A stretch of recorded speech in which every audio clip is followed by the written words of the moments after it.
Yeah, okay, in this term, I have given several lectures on the topological order.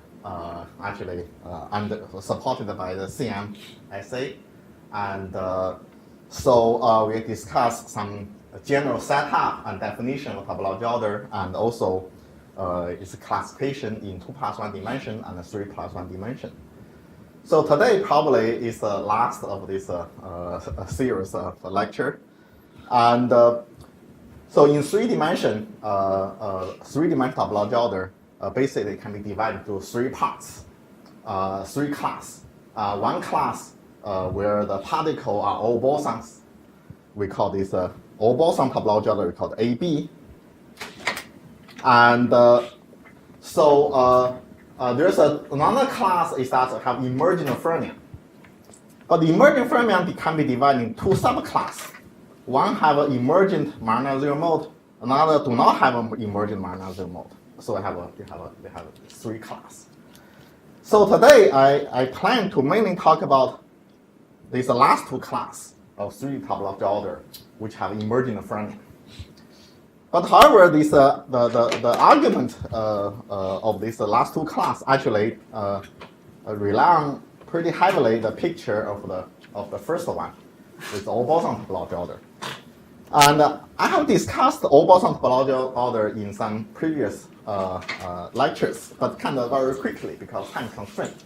Now I have time, so probably I will first kind of review this all boson topological order and provide some details. We can do things slowly, and also hopefully you can ask as much question as possible, so we can just proceed kind of in a slower pace.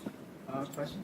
Yes. Just to make sure, are you so here we focus on bosonic topological order? Yes. So yeah, I should emphasize these so-called three-dimensional topological order are really for bosonic system. Okay.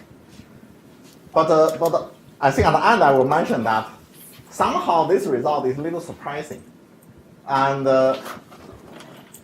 if you try to be optimistic, I think I'm an optimistic person, and so this result for 3D topological order for bosonic system actually can lead to a classification of a 3D topological order for bosonic system and the fermionic system, and with the symmetry. So they all seems this understanding seems to include all of them.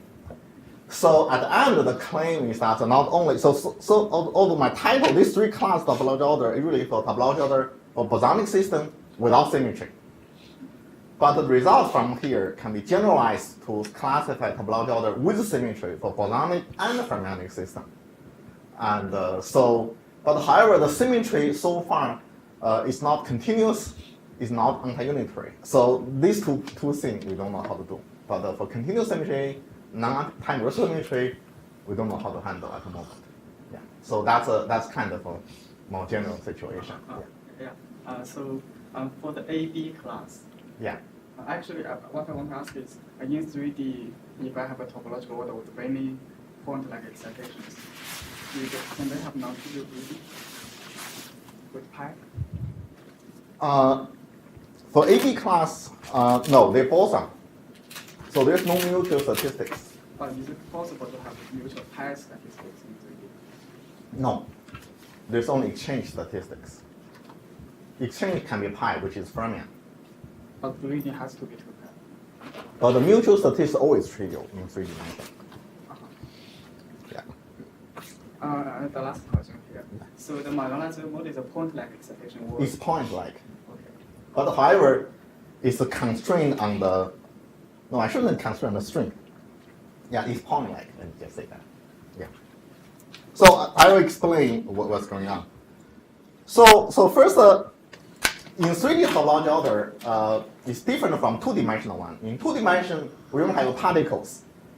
So the particle confuse and braid, and we get a mathematical theory called the modular tensor category theory. So actually, modular tensor category theory describes a 2-dimensional topological order kind of completely because they describe a particle fusion and braiding. And in 3-dimensional topological order, we have not only particles, we will have strings. So at the end, we get we get this fusion to category. Because a category, so now I have a physicist way to define category. Category is nothing but something describing point-like excitation or string-like excitation or membrane-like excitation. That's higher category. If you have a point-like excitation, that's ordinary category. So the category theory basically is a theory to describe excitations. At least to physicists, we can understand that way. But however, there's a issue. What is an excitation? What is excitation? So here we have something like first we have a Hamiltonian which describes ground state, whose lowest energy eigenstates are ground state. The Hamiltonian have a gap, so the spectrum of Hamiltonian have an energy gap. That's eigenvalue spectrum Hamiltonian have energy gap. But however, if the ground state may have a degeneracy, so we have a ground state subspace. Okay, so that is for the initial Hamiltonian. So to define excitation, we just add some traps, like we add some kind of point-like traps. Or we may add some loop-like traps. And then we consider the Hamiltonian with the traps. So this delta H are traps. And then we assume we choose a trap such that the combined Hamiltonian also have this kind of spectrum, but with a finite energy gap. But however, the ground state subspace may change. You have many different ground state subspace. Okay. And then we call, certainly because Hamiltonian change, ground state change, we call this new ground state wave function, or new ground state wave function subspace, excited state. So that is excitation. So the bottom line is that excitation is something can be trapped. Yeah. If something that cannot be trapped by this local potential or loop potential, then that is not excitation. So that's so we define excitation. Okay. And so in higher dimension, the new things that we may have a loop-like trap, or even a membrane-like trap to trap membrane-like, sheet-like excitation or string-like excitation. So in higher dimension, we have those kind of new kind of excitation. So that's why we have a higher category. Okay. And so from this point of view, we can see that we can use this trap Hamiltonian to label excitation. So excitation are labeled by trap Hamiltonian. But there are too many trap Hamiltonian. There's so many parameters. So looks like I have too many excitations. And so here we want to define the equivalence relation. So we say two trapped Hamiltonian are equivalent if we can deform one trapped Hamiltonian to another trapped Hamiltonian without closing this gap,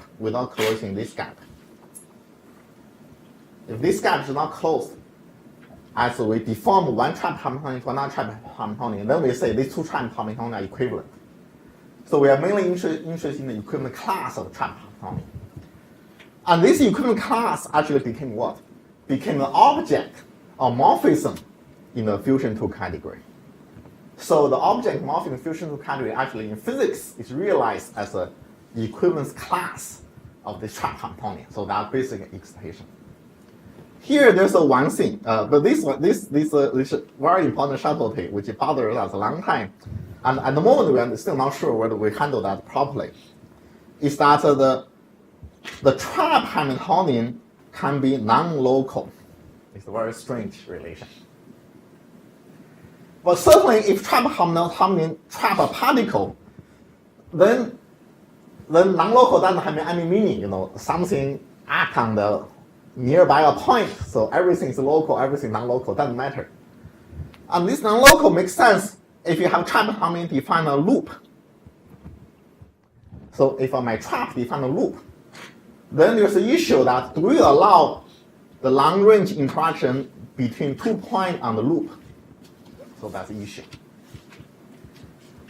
And in physics, most naturally, we should not allow that. We should allow only local interaction around the loop. So that's the most natural. But however, we have a difficulty doing that. The difficulty became appear if you want to define trap of a sheet. Suppose you want to define membrane excitation using local Hamiltonian near a two-dimensional submanifold. So what's wrong with that? Because this kind of local trap Hamiltonian can trap some kind of local excitation like spin flip. And this spin flip can form quantum Hall states. So therefore, you can use in local Hamiltonian, local trap to trap a quantum Hall states, and we have infinite many quantum Hall states. So immediately we have infinite many type of sheet-like excitation. So this is what we do not want. Okay. So we want to get rid of this the trapped quantum Hall states, for example, in higher dimension. And we don't know how to do that. Actually, we struggle for a long time. But then one idea is that we allow this non-local interaction. And for non-local interaction, because it's non-local, and the quantum Hall state on the membrane and the trivial state on the membrane are equivalent under non-local Hamiltonian. They are inequivalent under local deformation Hamiltonian. But for the deformation of non-local Hamiltonian, they can be connected. So this is so this is motivation why we say non-local Hamiltonian. Okay, so this is a very important thing. And but later we will see that we have to go back to local again. And but at the moment we do this non-local one. And so therefore the trap is very interesting. Suppose we trap a string excitation. Okay. So the trap Hamiltonian are non-local, so there's a long interaction along the string. But however, interaction only among the point on the string. They are local in terms of this disk, so they do not go into the disk. So the disk is still extended, still far away, but the perimeter all have local interaction. The perimeter are all close to each other. So it's almost like we have a perimeter which are very close, like a point, but we expand a large disk which have some distance. So this point do not interact with a faraway point in the disk. So this is some important subtlety in defining extended excitation. Yes. So you said you want this non-local trap because you want to have finite number of string-like Yes. excitations. But if you have infinite number of point-like excitations, is this a problem? No, for point-like excitation, we don't have that issue because local non-local doesn't matter for the point-like trap. So we already have a finite number for type for point-like excitation. But for string-like excitation, for example, we may have some kind of like in the Z2 gate theory, we have this charge particle, we have Z2 conservation. And this charge particle with Z2 conservation can form a Z2 symmetry breaking state by condensing it. And then you have this so-called descendant string excitation, which we do not want. Yeah, but the example I have in mind is, for example, U1 gauge theory in 3D. There are infinitely many types of point-like excitations. Yeah, but that is for the continuous group. And but it's a gauge theory. Gauge group is not really group. It's not really symmetry. Sure. And but that's gapless. Yeah, but So here topological order is a gapped. So for the gap system, we don't have that. So actually, this is very, very interesting. That when you have an infinite number for types, that may relate to gaplessness. And there seems some connection. Yeah, this is really, really interesting point. Yeah, but we don't really fully understand that. But that's gapless system. That's another territory. Okay. So that's the issue about the non-local string. So that's one thing. And so another thing is the quantum dimension. Because we have a ground degeneracy. From this ground degeneracy, we can define quantum dimension by saying Suppose on the sphere, suppose this is a sphere S3. We have many excitations. We have n of them, and then this ground state degeneracy would grow like a quantum dimension to the nth power in the leading order, and this D is quantum dimension. So using this the ground state degeneracy and to see how they grow as a number of excitation, number of the same type of excitation grow, then we get this notion of quantum dimension. And its physical meaning is that it's like how many internal degree of freedom for each excitation. And such concept of quantum dimension works for both particle and for loops. Because we can have many unlinked loops. We have many unlinked loops. And again, we can see how the ground state degeneracy grows as a number of unlinked loops. And then still grow like this, something raised to nth power, and this something is a quantum dimension of loops. Okay, so that is so this concept works for both string and particles. So those are kind of basic setup. And then there is some so-called simple excitation, where that means if a ground state degeneracy, here we have degenerate ground state, it can be split by perturbation. So that means I have an accidental degeneracy. And if they split, but if it can be split by excitation, that's called a composite excitation. It's not simple.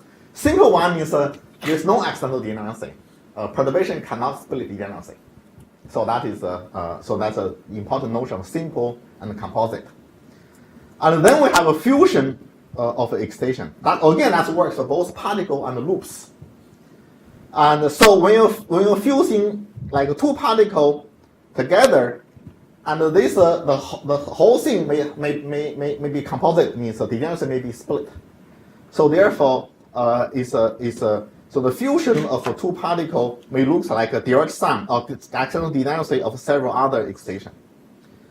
Or we can replace Ij as a loop, and so fusion of two loops may also become sum of several other loops, some accidental degeneracy of several other loops. So we have this. Also fusion. We have fusion for both particle and loops. So that is one thing.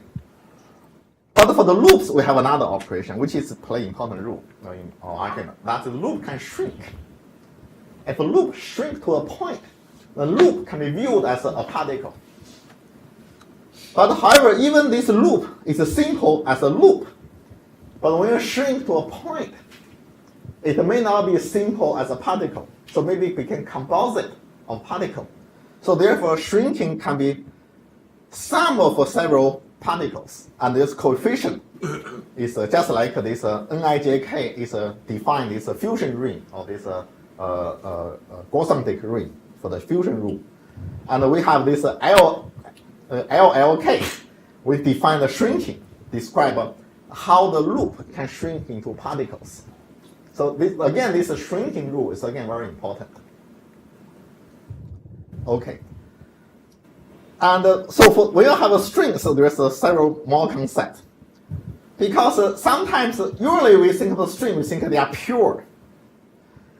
But however, sometimes we don't know which one is pure, which one is not pure. Not pure means that the string can be bound with a particle.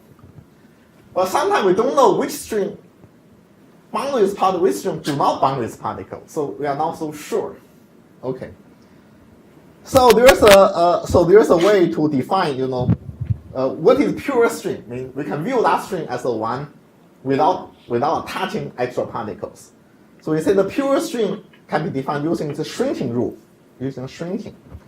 If a pure string shrink to a point, some particles, but this particle contain one. So means this L have a one, maybe plus maybe several one, and maybe something else, I and J and etc. So at least if it contains one means a trivial particle. If it contains trivial particle, we say it's a pure string. And so that's a pure string. And then we also have a definition for simple pure string. Yeah, maybe I should say simple pure loop. I should add pure. A simple pure loop means that there's no accidental degeneracy. But this is a conjecture.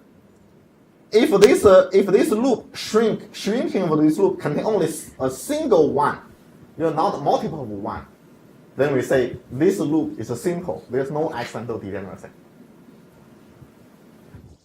So all this, the funny thing is that all this concept of a pure loop and this simple pure loop and etc. Somehow they exist in this fusion 2 category. In the fusion 2 category, such kind of concepts should exist, and they are important, and we probably need to check whether they are really correct or not. Yes. I think the definition of fusion 2 category is still under debate under mathematicians. What definition are you using? I don't know. So basically, I think that's precisely the point for giving this talk to both physicists and mathematicians, because there are many definitions, and actually I don't understand all of them. Maybe I understand none of them. But the hope is that one of them are proper one, and then we need to figure out which one. So actually, by connecting to the physics, then we can figure out which one. For example, like it should be unitary. So in physics, everything we have unitarity. So unitarity should be defined. So there's a unitary fusion 2 category. And then now here I have this notion like you should have finite number of objects and a finite number of morphism. And then then the more detail I don't know whether there's something about the pure or non-pure and some other additional features. But once you're collecting those features together, and maybe you can come out, there's someone which corresponds to what the physicists want. Yeah. So here I kind of keep this vague. So I really just discuss some general features, but the detail you ask is very, very important. And because of the topological order have a lot of structures, and if you define this higher category in such a nice way, you can see the other structure means the category in all the dimensions are connected as a co-chain complex. Actually, if you define it properly, there's a co-chain complex structure for the high category in every dimensions. Yeah, they're really boundary bulk relation, which I will talk about in a moment. Okay, so now let's go into the discussion of this 3 topological order. Basically, we have a point and the strings. Okay, and so one thing is that the point-like particle do not have a mutual statistics. Means if you move one point particle around another point particle by 2 pi. This 2 pi means nothing. It's just like you can deform this large loop into a very tiny loop. So there's no trivial mutual statistics, but we have exchange statistics, and so therefore mathematically they call this a symmetric fusion category, because particles can still fuse, and their exchange can be either boson or fermion, but there is no mutual statistics. So this kind of condition became, in mathematics, it's called a symmetric fusion category. Yes. So in the U1 case, the point-like excitations can have mutual statistics. What forbids it here? For U1? Yeah, the monopole and the charge have high mutual statistics. Okay. Yeah, that's a good point. So there you have this extended flux. And so what we don't have is that the flux for a small loop are kind of trivial. So if the loop is deformable to trivial, then there's no the phase around the loop do not depend on area of loop. Okay. If something depends on area of a loop, that's not topology, that's geometry. And that's related to to gaplessness. So something dependent on geometry maybe is sign of gaplessness. So actually that's what happened to U1. Because when you have a loop, you may have a flux, you have phase phi. And because this phase phi depends on size loop area.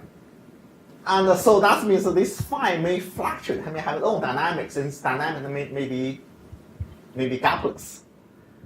So what you mentioned probably is a feature of gaplessness, and in this case we don't have that.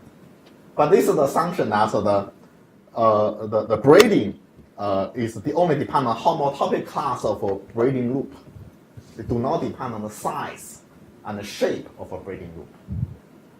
But something depends on size and the shape. This is geometry.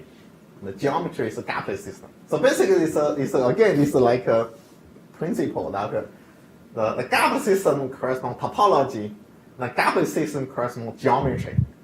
And in physics, right now, we have a pretty good understanding of a topology. Gapless system. So that's topology. So next step is geometry. We want to understand the gapless system, so that may relate to a lot of geometrical theory in mathematics. I hope, yeah. So, and then there is a powerful Tanaka duality. Because in the symmetric fusion category, we only describe how particles fuse. Means we only know this Nijk, how they fuse. But Tanaka duality tells us, if you know the Nijk plus some other F symbol, then actually you know the group. That's Tanaka duality. So actually, every possible fusion in this symmetric fusion category can be modeled by the representation of some finite group. So therefore, from the fusion of those particles, actually we can obtain a group. Yeah. So this group is called a bulk group. It's very important. So all the 3D topological have a bulk group. And right now the simple excitation would be like an irreducible representation group, means the answer cannot split further. Okay. And then there's another structure which relates to the fermion case. That is, remember that in the symmetric fusion category, we have two situations. One is all the point-like excitation are bosons. They're all bosons. And then it's just representation of a group. Or in the second situation, that the some excitation are fermions. And then those point-like excitation still representation of a group. But this group have structures. This group is called, have this strange symbol. But this strange symbol basically means that the GF is a Z2 extension of GB. Means they have this relation. So GF contains Z2 subgroup, and their quotient is another finite group, GB. And so therefore, if some point excitation are fermions, this excitation still like a group, still representation of a group. And but however, this group is special. But when this group has this special structure, then this representation can be graded. Some representation represent this subgroup trivially. Some representation represent subgroup non-trivially. There's a Z2 grading. And this Z2 grading means if the Z2F is represented trivially, that's a boson. If Z2F is represented non-trivially, that's a fermion. Okay, so therefore, if you have emergent fermions, then the group has this very special structure. Okay, so that is the first thing. Then the next is that so let's do that. There's two principles which play very important role, because here we have a particle and we have loops. Yeah, we did mention. Certainly also have loops or strings. And this particle and string have very close relation. They are kind of tied together in a very rigid way. And one is that the particle can break around the string. Okay. And this braiding can give you rise to the phase. Because I already mentioned that for the in 3D, between two particles, you cannot have braiding because the large loop and small loop, they are homotopy equivalent. But however, the braiding between particle and loop is different. This linked loop, the particle may braid like this. And these two are not homotopy equivalent. So then there may be different phase factor for the different this loop. Then if this braiding gives rise to non-trivial phase factor, some non-trivial thing, then we say that this particle detect this loop. So here there's a principle of so-called remote detectability. That means every non-trivial excitation, particle or string, they can be all detected remotely. Okay. So for example, for every loop, for every particle, it can be detected by loops. Because when we have a particle, we can create a small loop, and then make a loop bigger, and wrap around the particle, and another shrink loop again. So therefore, loop can braid around the particle, so that loop can detect particle. And the particle can detect loop, like this picture. And maybe loop can also detect loop by itself. So all this detection should work in the sense that we do not have any non-trivial excitation which are indetectable by any other excitation. So this is another principle. We say that all these topological order which are realizable are normally free should have this principle. Yeah, this is another important constraint. We don't have proof of that, but this is a very important conjecture. Yes. So when I do this, can I get something more non-trivial than just a phase? Can I get a major? Yeah, because indeed, it's not just phase. Because when you have excitation, remember once they have a degenerate subspace, there are degeneracy. So this braiding really became a unitary matrix act on this degenerate subspace. Yeah. So that is in mathematics, this degenerate subspace is called a fusion space. So this braiding is maybe home space. It's something act on the home space. Yeah. Okay. If I call such a thing non-abelian braiding, does it apply non-abelian fusion?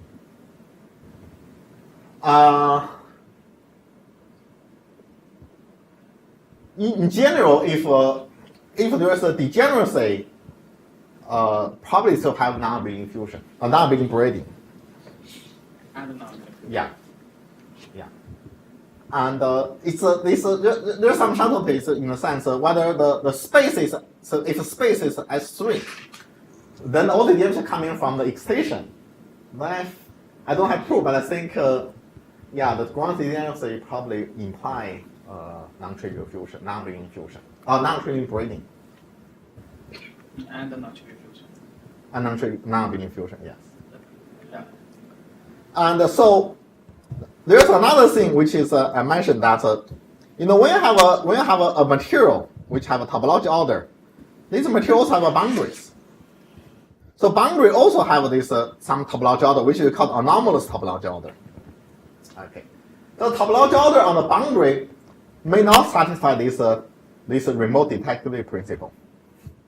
Yeah, but the topological order in the bulk is satisfying that. But however, there is a relation between this boundary anomalous topological order and the bulk topological order. That is, the boundary topological order uniquely determines the bulk one.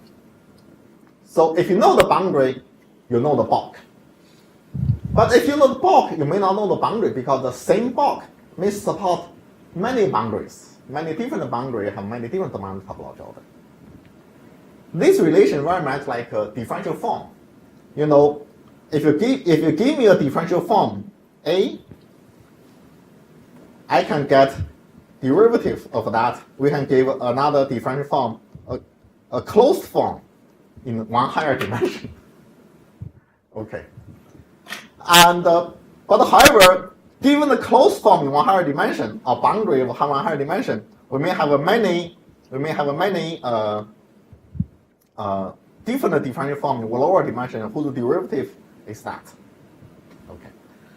So actually this relation between boundary topological order and the bulk topological order it corresponds to a very important concept in mathematics called dream field center. And the dream field center between categories actually describing this boundary bulk relation. It's a map, a boundary topological order, which do not satisfy this remote detectability principle to a topological order in a bulk, which satisfies this remote detectability principle. Actually, the remote detectability principle in 2 dimensions is called a modular tensor category. This modular means remotely detectable. Okay. And the spherical fusion category theory do not have that. And the spherical fusion category theory's modular extension just gave us, dream field center just gave us modular tensor category. So that's precisely describing this bulk boundary relation. And this bulk boundary relation supposed to work in any dimension. So in the higher category theory, we can define similar dream field center and bulk boundary relation. And then if you apply this to all the higher category in all the dimensions, the dream field center act like a derivative operator. And so you get some like a cochain complex. This higher category theory form a cochain complex. So that's related to this. Actually, this paper basically tried to present such a picture.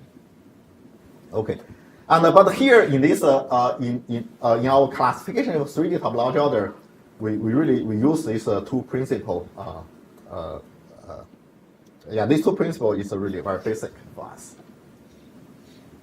Okay, so now let me make a statement, but only for the AB topological order. So for topological order with only boson excitation. So after all this introduction, we can really make a statement. So the statement is that all the 3+1D AB topological order means all the Pauling particles are bosons. They are classified by so-called pointed fusion 2 category with only trivial morphism. So there's several things. Okay, and so what does that mean? So let me describe the proof, and you can say what do I mean by this pointed fusion 2 category with trivial morphism. So the idea of this result is that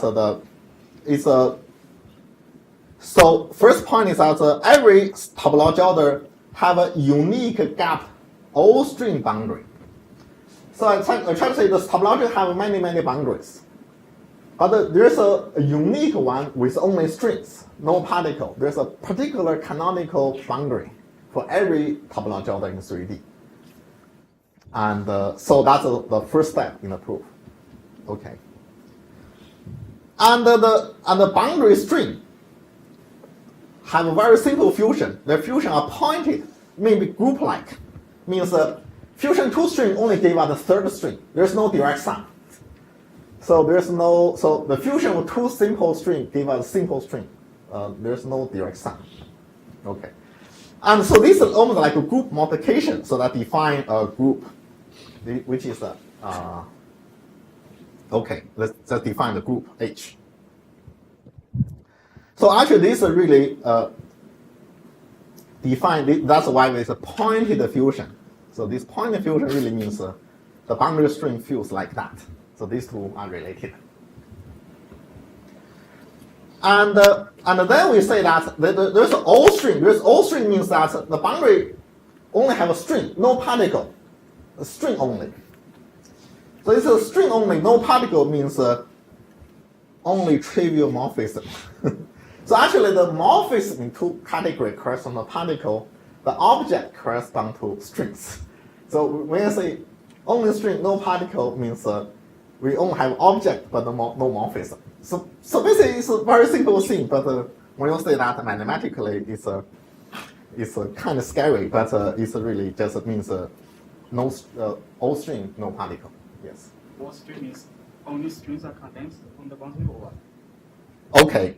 To obtain this, we're condensing all the particles. So that's why we don't have a particle. So particles are condensed. So that's the next slide will explain that. So only string survives. Okay. And so the boundary string fusion would form a group. But this boundary string group H equal to bulk group G. We introduce in the bulk due to connectivity, we have a group. reputational group G is a bulk particles.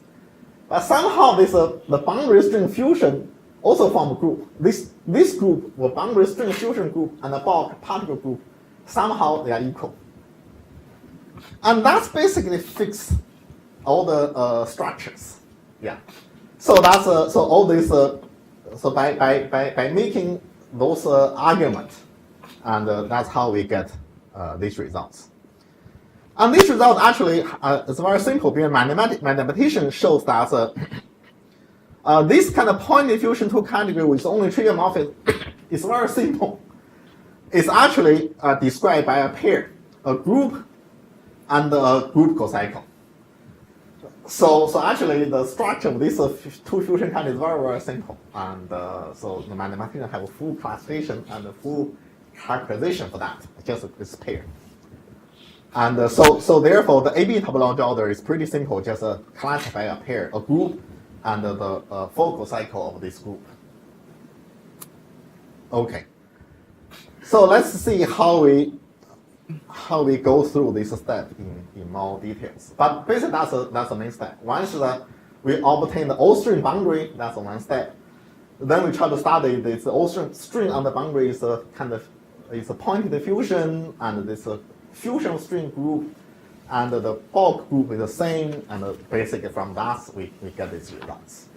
Yeah. Okay.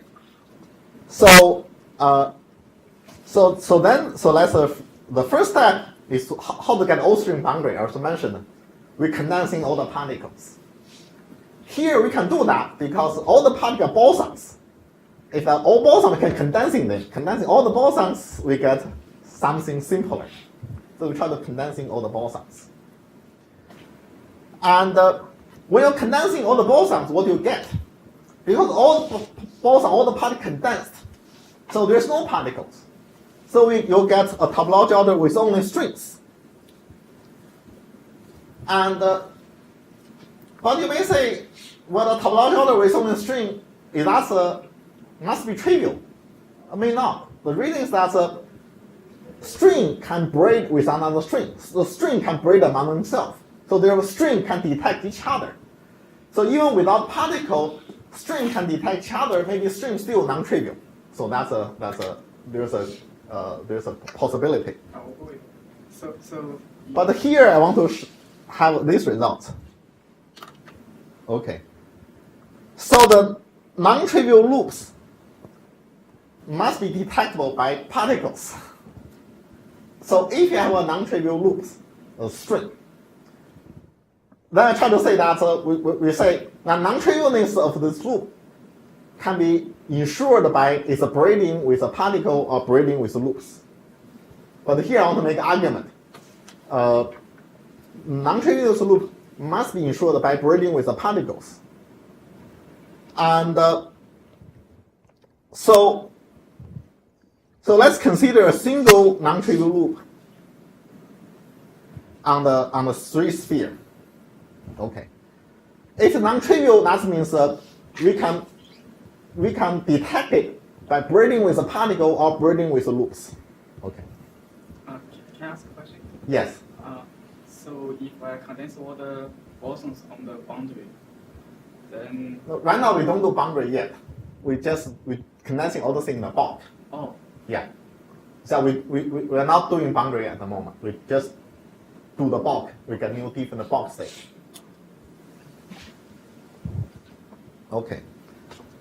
Then there's a two loop braiding means we have a loop. We have another loop to detect it. But then but on the sphere for some reason, I try to draw the braiding between S2 around S1.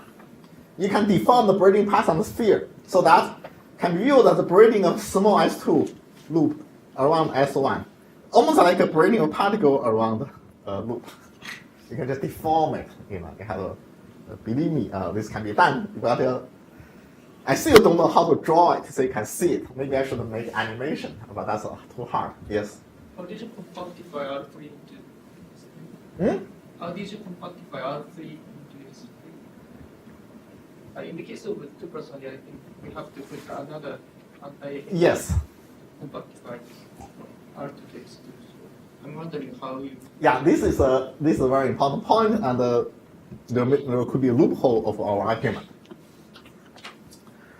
So here I say that I can put a single loop on S3.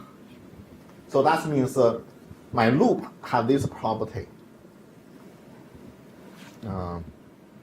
They are pure loops. Means when they shrink, there's identities. So that means this kind of loop can be put on S3. So actually, our argument here really only works for the pure loops. Yeah. But we try to say that the non-pure loop is basically a pure loop adding a particle. So we try to say we probably don't lose any generality. And so by considering pure loop, maybe it's okay. But indeed, there's something here which is important. So basically, the argument here we actually say that I should really say that I should add a pure non-trivial, maybe pure loop. Yeah, I should say the pure loop. Okay. And so therefore, from here, it's a two-loop braiding. It's really the same as a braiding between a shrinked loop and a loop. But a shrinked loop really is just a particle. So therefore, in order to detect a loop, we must have a particle which can detect it. But I should really say, in order to detect a pure loop, we must have a particle to detect it. Okay. But however, so now we can apply this kind of a theorem or conjecture, whatever you want to say that, and to our case where all the particles condense. So there's no non-trivial particles. So if there's non-trivial particles, so we don't have any particle to detect any pure loops. So therefore, all the pure loop must be trivial. If all the pure loops are trivial, all the particles are trivial, maybe all the loops are trivial because the other loops are pure loop attached with the particle. So everything's trivial. So let's say that condensing all the bosonic point excitation gave rise to a trivial topological order. So that is that argument. So now we can consider this the trivial topological order, the domain war between trivial topological order and our original topological order. So now we can see that the trivial topological order can be viewed as all particle all condensed. So this on the boundary on the domain war, we can also say the particle all condensed. So the boundary have no particle. Yeah, because once you bring a particle to the boundary, this particle can be eaten by the condensing part. So it became trivial. Okay. So this argument really says that really say the first point. Every 3D topological order have a gapped O-string boundary. Have an O-string boundary. Okay. So here is also assumed condensing the particles does not generate new loops. New what? New loops.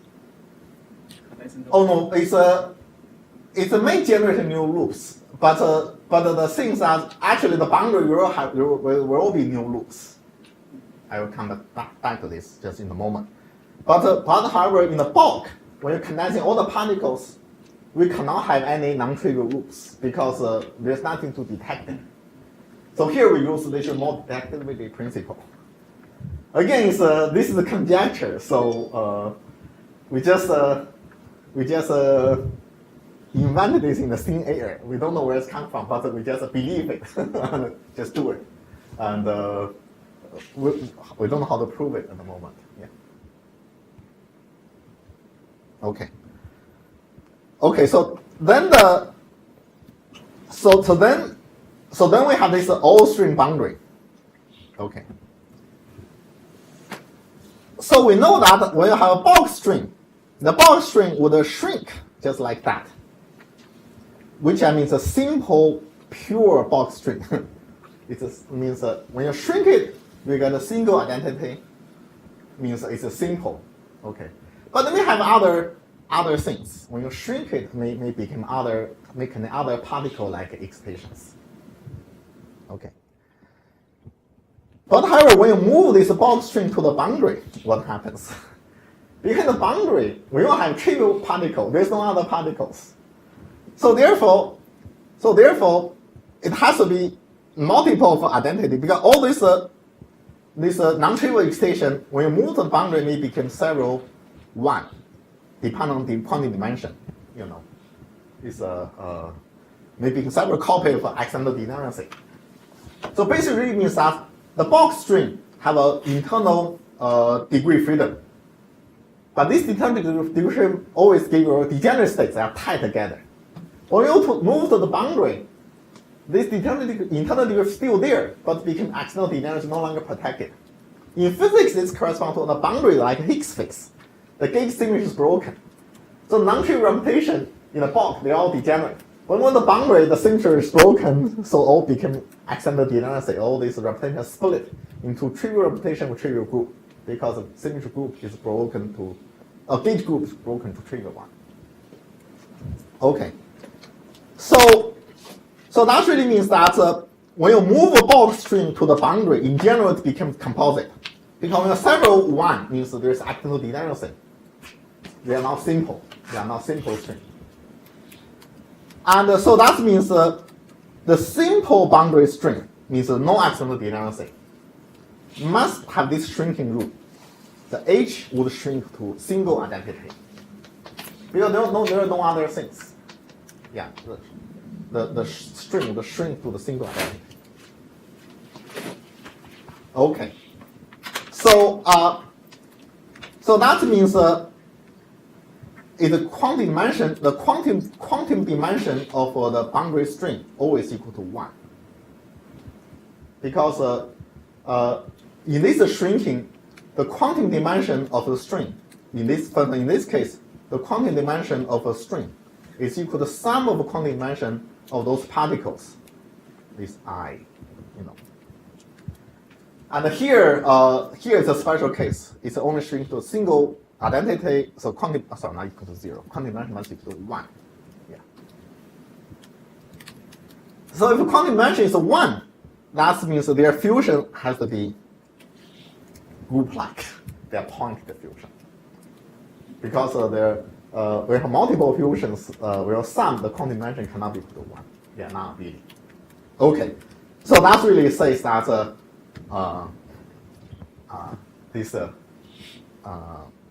yeah. So the fusion of a boundary string is group-like. Okay. And this group must be so this group must be the bulk group. Okay. And here we use this Tanaka duality. And remember, the Tanaka duality means that we try to associate each particle by a vector space, such that the fusion rule of a particle or object became just a tensor product of a vector space. Tensor product vectors also have a kind of confuse, like a fusion. It's modeled by the tensor product. And the Tanaka duality tells us that when you have this fusion, from the fusion, we can obtain a group where this vector space happens to be the representation space of the group.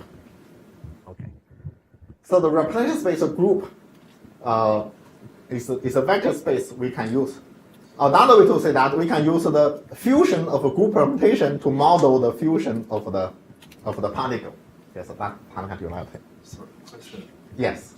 So let me make sure I understand correctly. So by naively, I think you're thinking about inside the bulk there's some order, but outside you have some say H chart condensation. Yeah. Then if I consider some gauge flux, which is loop, Yeah. I think it will start on the boundary. It's like I think it's confined outside.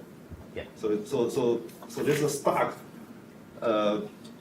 gauge flux loop is your boundary string. Is that Yes, right? yes. Okay. And then somehow you say I don't have to pay attention to the fact it's a string.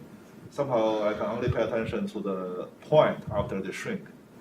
Is that somehow you convert the string problem into not quite. point It's problem? yeah, stacking is a very good point. It's following. So you can see the simple boundary string. The simple boundary string have this property.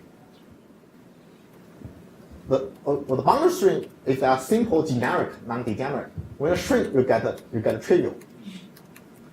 And such boundary string is stacked on the boundary. They cannot be lifted to the bulk. In the bulk, we don't have such string. But however, you can make a composite boundary string, have accidental degeneracy of several boundary string. And this composite boundary string can be lifted to the bulk, became a simple bulk string which have no accidental degeneracy. So the boundary string can be lifted, but only when you combine them in a certain way. But combine means a direct sum combination, not the fusion combination. So that's a. Well, I may not answer your question, but this is related to the string is stacked on the boundary or not.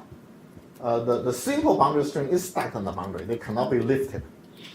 But only certain combination of boundary string can be lifted. Yeah.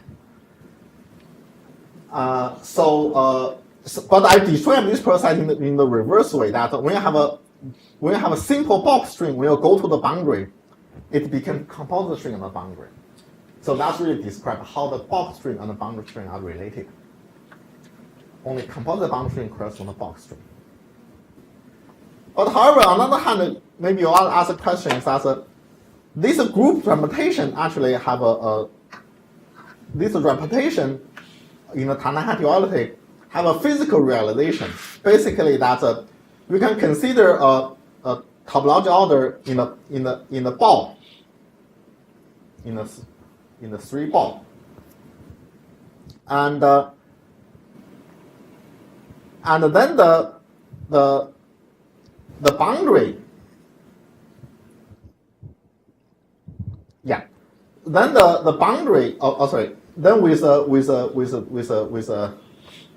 insertion in the middle, with some particle in the middle. And then this system with a boundary would also have a subspace and a gap. And this Guanxi subspace is a representation. It happens to be a representation space in the Tanaka duality. So this is a physical realization of a representation of a particle or the object in the Tanaka duality theorem.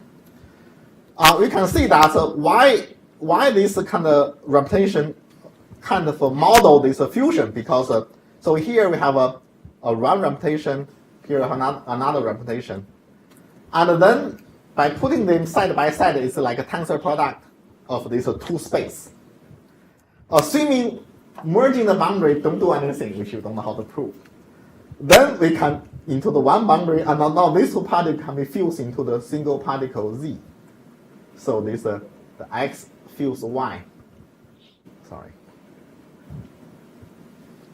Give us composite object Z. And this one is actually RZ, the representation for Z. So these two XY can be fused as a single object.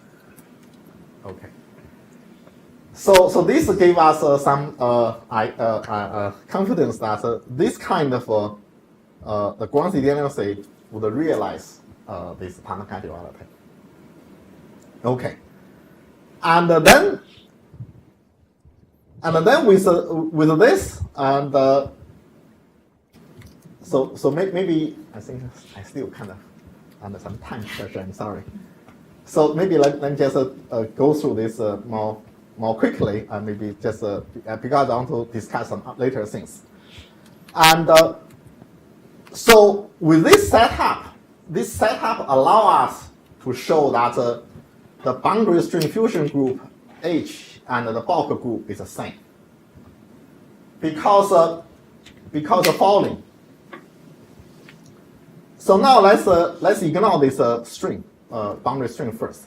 We can move this boundary particle, this particle inside the topological order through a loop, which actually go outside. It's a little bit strange. And then we say that as we move this particle, we maintain this gap. And this is okay if particle inside the bulk. But when particle outside of the bulk, the degeneracy became accidental degeneracy. So actually, in general, the gap would collapse, the degeneracy will be split. But here, we just design this trap very carefully. We maintain this accidental degeneracy with the particle outside. But anyway, we can define this very special path. And not only that, when we go around this, when we move this particle around this path, it generates a unitary transformation acting on this subspace. Around the subspace. And we can design this path very carefully so that this unitary transformation actually is identity representation. So it just defines this path. And then we can define representation more directly. Now we can move a string, create a string which is far away from the loop, but kind of wander around this loop. So this kind of string will modify this loop from originally without string is 1. With the string, it became some unitary transformation. Okay. So this unitary matrix actually is this representation. This we can also view this Rx as a unitary matrix representing something. And this unitary matrix actually is a representation of this string. So this unitary matrix depends on this string type, and so actually is a representation of this group H. It's a representation of this group H. And then this Tanaka duality tells us that this mapping between this space is automorphism, and the Tanaka duality tells us this automorphism actually form a group, and this group actually is a group determined by the fusion of this particle G.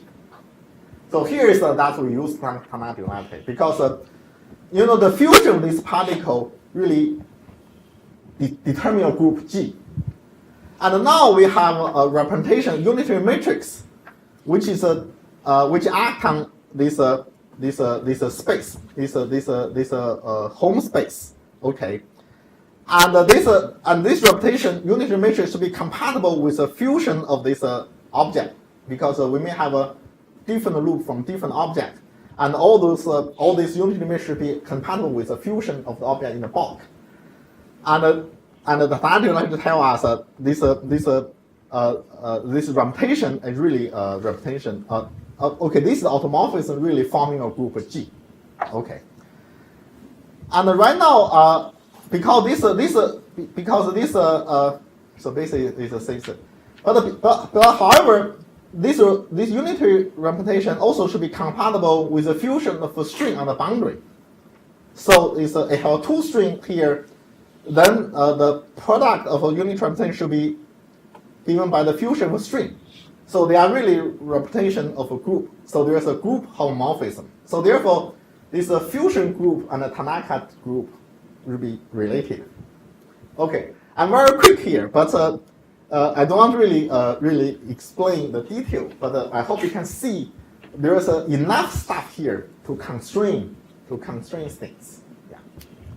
So this is really using the Tanaka duality. If you go into details, it's actually how we do it.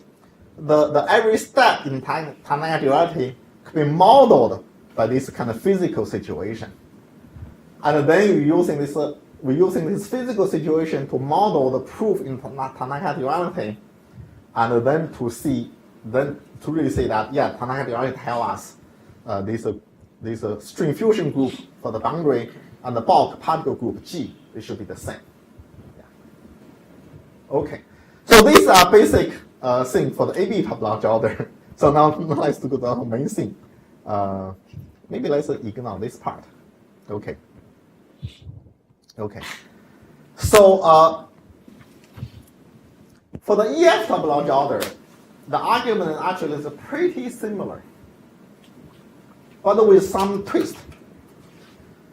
The EF topology means that some particle excitation are fermions. Some are fermions. So if some are fermions, that means we cannot condense everything. We cannot condense everything because we can condense the bosons. So now we cannot condense everything. We can only condense those bosonic particles, but not fermions. Okay. So when we so let me just say the following thing.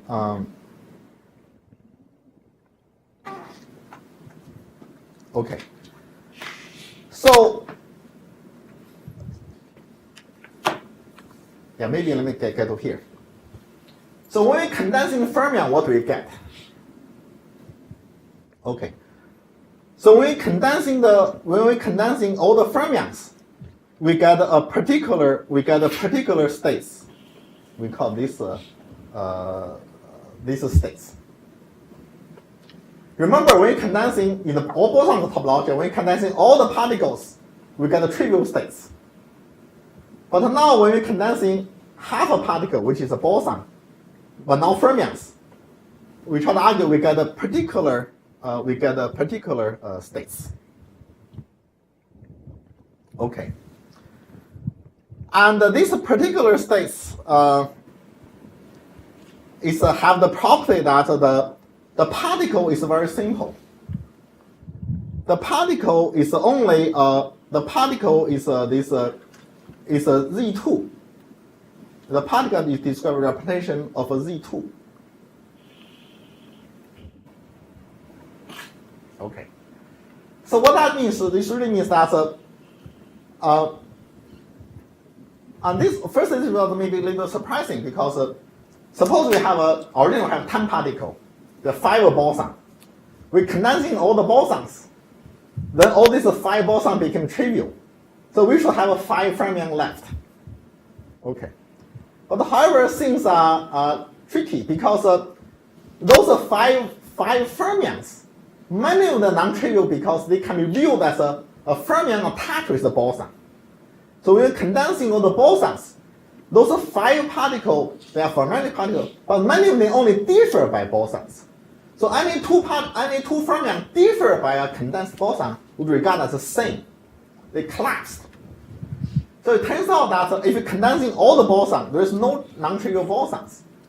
So all the different fermions, their difference are bosons, but this difference is trivial. So that means that all the fermions, their difference is trivial, so we don't have one fermion. So that's why it's representation of Z2. The trivial representation is a boson, non-trivial representation is a fermion. So actually when you're condensing all the bosons, we will have two kind of particle left. Only 2 kind of particle left. They just just boson, one fermion in the bulk. That's it. So it's very simple. But then there's an issue. We will have 2 particles. But what about loops? What is loop on this part? So how to pin down the loops? Okay. So to pin down the loops, we're using this dimension reduction. So it means that we can compactify one direction of a topology order as a loop. So this slab is a 3-dimensional space. But however, the vertical direction is a loop. It's the top surface and the bottom surface are identified.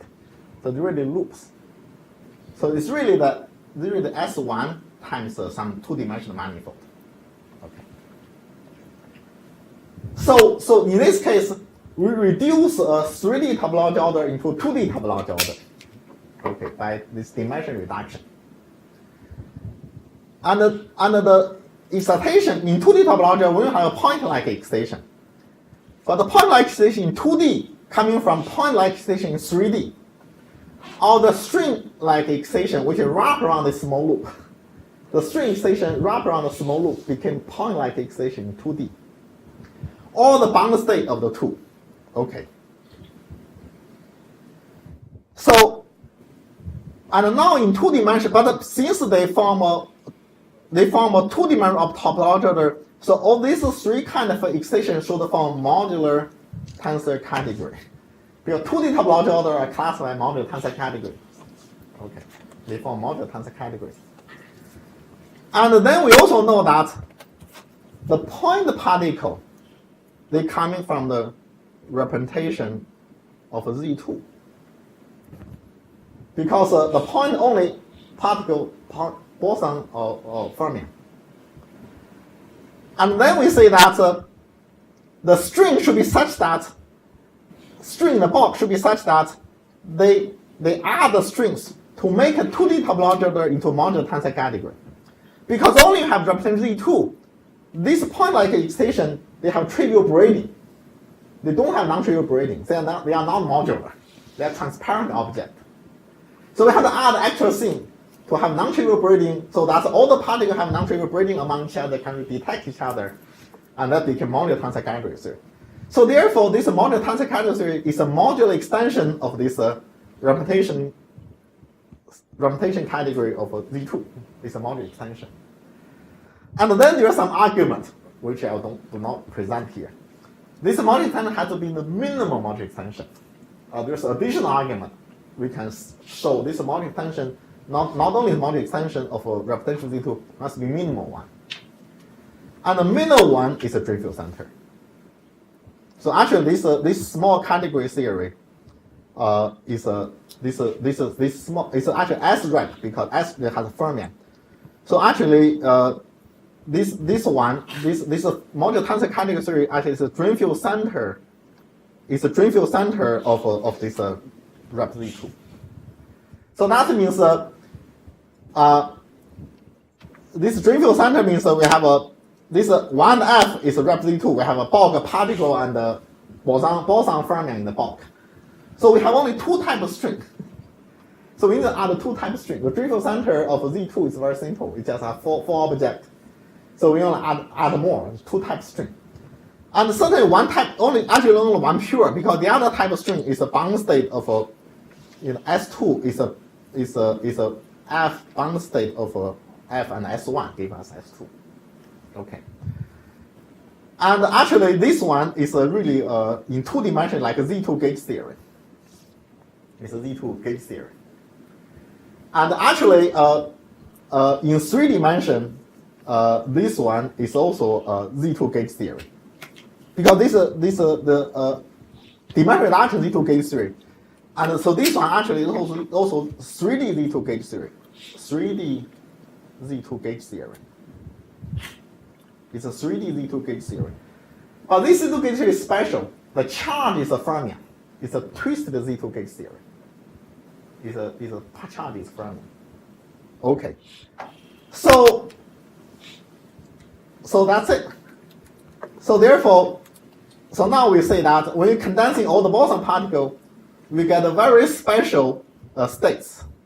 This special states is a Z2 gauge theory. It's a Z2 gauge theory. It's a very special states. And the domain 1 on this. Okay. So now we have a domain 1. Okay. So domain 1 on this between these two will have a boundary strings. So domain 1 on this will have a boundary string. We have string-like excitation. And also have a point-like excitation. But point-like excitation on the boundary is just a fermion, which is coming from the fermion in the bulk. This fermion in the bulk coming to the boundary, it becomes fermion on the boundary. Okay. And the next thing is we can show that the string on the boundary also have a point like fusion. Their quantum dimension must be equal to 1. Their fusion just like a group. Here is a little bit tricky to show. Because of the string on the boundary, when they shrink, they may shrink into 1, they may shrink into a fermion, because now the boundary have a fermions. Okay. But in these two cases, the string would have a quantum dimension 1, so their fusion must be group-like. But however, they could fuse into trivial plus fermion. So when they fuse in, so therefore, in this case, the quantum dimension of this string will be 2. So therefore, we may have a string on the boundary whose fusion is more complicated. It's not group-like. But actually, we want to show that this kind of string actually cannot exist. It's impossible to exist. Okay. Why? Why they cannot exist? Because for this kind of string, we have a problem. Because in this phase, we have a Z2 flux. We have a Z2 flux. Because this phase have a string excitation. This string excitation is like a Z2 flux. And this phase also have a Z2 flux. Okay. And this is, so therefore, we can using this Z2 flux to braid with a loop, to have this 2-loop braiding on the boundary string. So we can have a boundary string of SK. Then we can braid this Z2 flux across the boundary. Just do this 2-loop braiding. So we can't. It's like we have another Z2 flux, but we kind of braid around the string like this. Just braiding around this boundary loop like that. But here I have a trouble. And because the space is a one-dimensional, because we only have a single one, so it's a one-dimensional space. So this kind of braiding is a pure phase. But whether its phase is 1 or -1, there's a trouble. Because the reason is that this boundary string SK have a property when it fuse with a fermion, it's the same. It became self.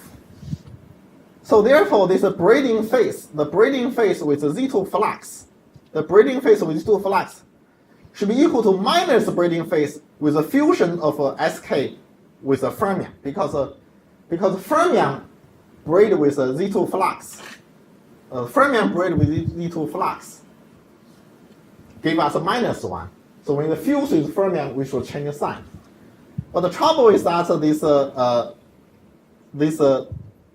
this braiding with a Z2 flux is give us is the same as order string, because fusion with F fused with F became 1, 1 with F became F. So therefore, SK fused with F equal to SK itself. They don't change. And then this gave us inconsistency. So basically, the braiding with this Z2 flux gave us inconsistency. So that means this SK cannot exist. Here, it's assumed that the braiding only depends on SK and the Z2 loop. Yes. It may also depend on the fusion outcome. Fusion what? Outcome. No, the reason is that this Z2 flux, the Z2 flux is invertible. Z2 flux string is an invertible string. Its fused self is identity. So therefore, the fusion outcome is the same. Yeah, there's no different fusion outcome. Maybe I used the wrong word. What I meant is maybe the fusion between the Z2 flux and the SK depends not only on SK but also some internal divisor for SK that tells us whether it's 1 or F. Yeah. So basically, I think here we say that basically in some sense, if a fusion of SK and this Z2 flux should equal to SK itself, I think. Because SK is quantum dimension 2. When you fuse it, it cannot be anything else. yeah, it can only be this quantum 2 string. Because Sk is invertible. Sk is an invertible string. Sorry, Sz2 is invertible. This Z2 flux invertible. Yeah. And this is this is also important. But anyway, so always with all that, so basically we try to say that, and there's one more gradient. Sorry, one more ingredient is that.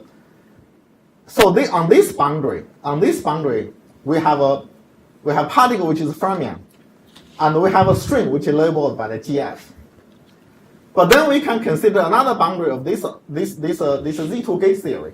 In this boundary, we condense Z2 flux. We condense Z2 flux to get this boundary. Yeah, we condense Z2 flux to get this boundary. And so that means that if on a composite boundary, the subgroup, the string described by subgroup of GF, actually is condensed nearby. So actually the real string is a quotient. So on this composite boundary, the string is a quotient. Because some strings condensed become quotient. So finally we obtain this result, basically that the boundary of this emergent fermion operator, emergent fermion topological order is a two category. Means have a string and a particle. But the string is described by GB. String labeled by GB is a subgroup. It's a quotient group of this GF, which is a bulk group. Okay, so that's what we describe. But in addition to this, we also have a particle, one morphism. But we don't have a single one morphism. We don't have many particles, just single one morphism, which is the fermion. So translating the physical statement like the boundary have a string which a fusion is a group-like, and this group is a GB, and also have a particle which is particle but only a fermion, only single fermion particle. So that means it is a unitary point diffusion two category. But now we have a non-trivial one morphism.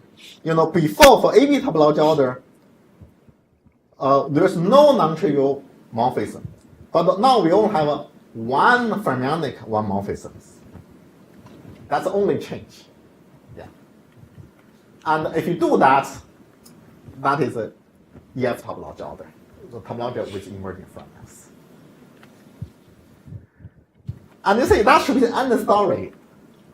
But unfortunately, it's not quite the end story. And so there's another complication gave us this EF2 topological order. So for a while, we thought EF1 is everything.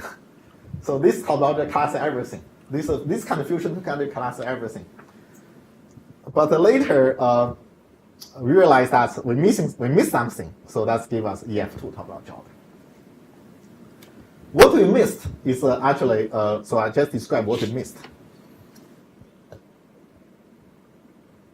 So what we missed? So we have to go back to type and L type. So remember when we define a type of strings, we're using non-local interaction or non-local unitary transformation.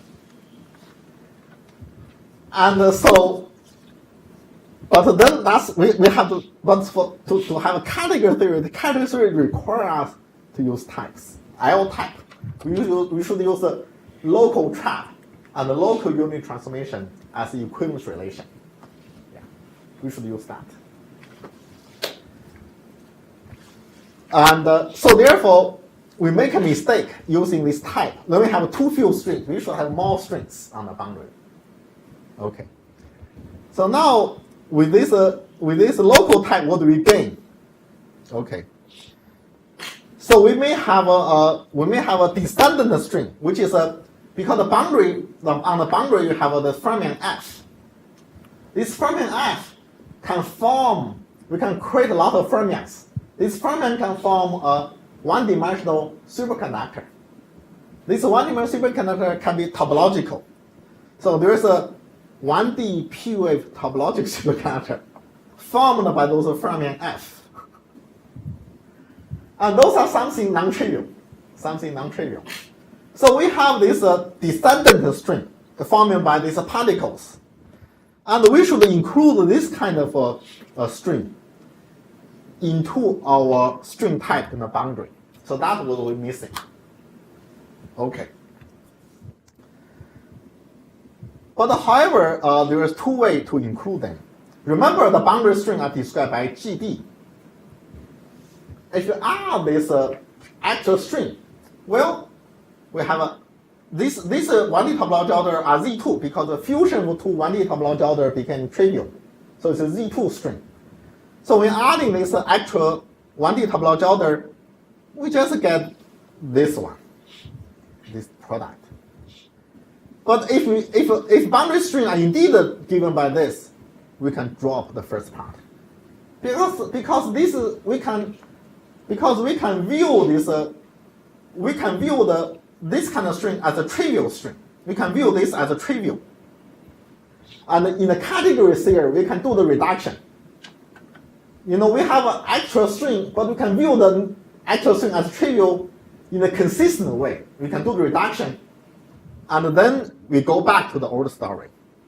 So indeed, if we add this string, and this string is added in such a simple way, then we go back to our old story. This with a new string and without new string, it's the same thing. So we can reduce back to the old story. However, there's one thing. Because this 1D topological order is invertible. It's invertible. So when we're adding that, there's a non-trivial way to add that. Because we know two strings maybe differ by this 1D topological order. But we don't know which string have it, which string don't have it. So adding this maybe add like a tosser. We may not add like a group, we may not add like a tosser. So we do have a lot of boundary string. We know boundary string have this actual structure. But we don't know which boundary string have this actual P-wave superconductor and which string don't have it. But we know two strings are different by this P-wave superconductor. But there is no consistent way to say which string have it, which string don't have it. So therefore, that means the combination, the adding this string, do not give us this one. The new string type is a twisted product. And so this really means a group extension. It's not the real product, but as a group extension. Once we have that, we cannot really drop it. There's no way to drop that in a consistent way. So we have to include it. So this is the key thing. So whenever we have an invertible topological order from the lower dimensional particles, we may have this tensor structure. And then we have a new structure. I want to emphasize that suppose we have some other extension. Suppose we have an extension, like suppose we don't have E. Suppose we have an extension E. There's some bosonic charge. But the bosonic charge, this bosonic charge have Z2 conservation. They may also give us a Z2 symmetry breaking state, which is the boundary. But this Z2 symmetry breaking state is not invertible. I have a quantum dimension 2. They have 2,4D density, quantum dimension 2. They are not invertible. If they are not invertible, then we know which string have Z2 symmetry breaking, which string don't have Z2 symmetry breaking. So their combination is only this type. So they can be quotient out. But when you have an invertible, topological order, when the lower dimensional particle form invertible topological order, you may have this tensor structure. This tensor structure gives you new structure which cannot be quotient out. And so we have to do that. So once we include that, and that gives us EF2 topological order. So the difference between EF topological and EF1 topological is that it have this attachment of a PV with superconductor, but in a twisted way. And this, maybe my last transparency is that this can be detected experimentally. Because in the bulk stream, for the EF topology, we'll have a bulk stream. But now we have the same problem. Some bulk stream may be attached by this PV superconductor, some don't. But we don't have a consistent way to say which one is yes, which one is not attached. Suppose we have a way to say which one is attached, which one is not attached. Then we can only consider bulk stream without attachment. Then the intersection of a bulk stream without attaching PV superconductor, there is no Majorana zero mode. I'm sorry. So that means there's no Majorana zero mode.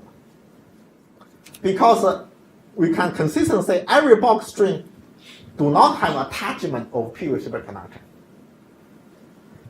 But however, if this attachment in the twisted way, then there is no consistent way to remove the attachment.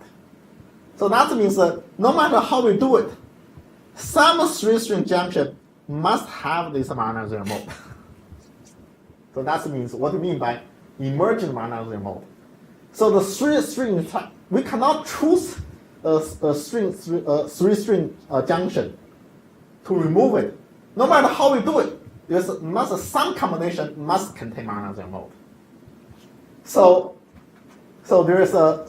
this is a character of EF2 topology order.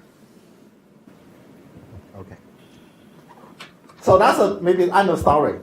So basically this once we understand the AB topology order, to understand the EF1 and EF topology is not so difficult.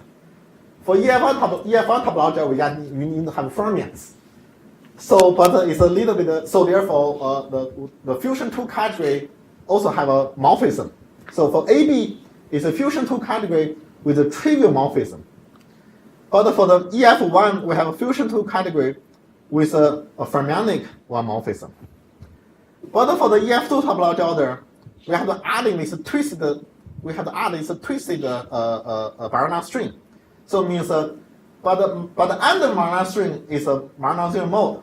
The Majorana zero mode means is a quantum-dimension square root 2 one morphism.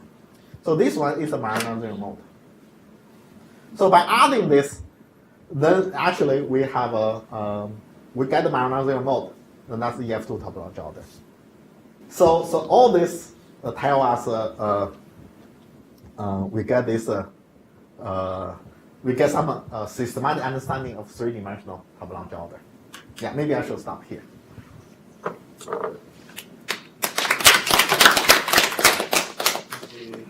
One quick question. Yeah. Sort of a naive question, but why don't we expect like an EF3 but related to P plus IP? Oh, that's a very, very good question. I didn't explain that. And first, you may ask, maybe let me answer the question you didn't ask. Why you don't have a membrane? The PLIP is a membrane. And here we have particle string, why don't have a membrane? In 3 dimensions, a membrane cannot be remotely detected by anything because we cannot braid. Any braiding has to go through the membrane and not remote detection. So membrane extension cannot be detected. But for the p-IP superconductor, yeah, whether I don't know whether that should exist or should not exist. I don't have a good answer. And right now, I don't consider membranes. I don't even think about that. But one may think, maybe should we have that? And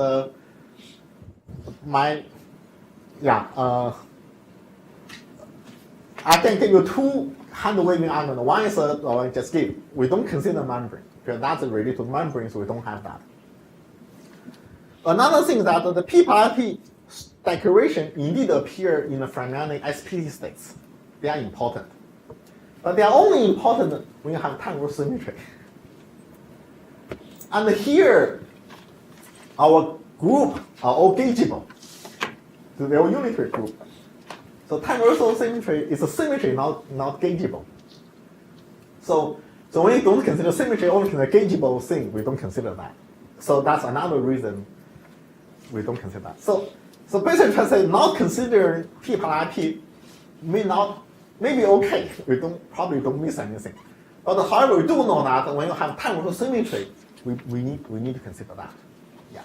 And here, so basically, if you consider topological order with time reversal symmetry, I think that declaration will be important. But how to include that will be again, it's very, very interesting question. Yeah. Okay, I think we should wrap up. Let's thank Xiaogang again, and we have lunch Okay. downstairs.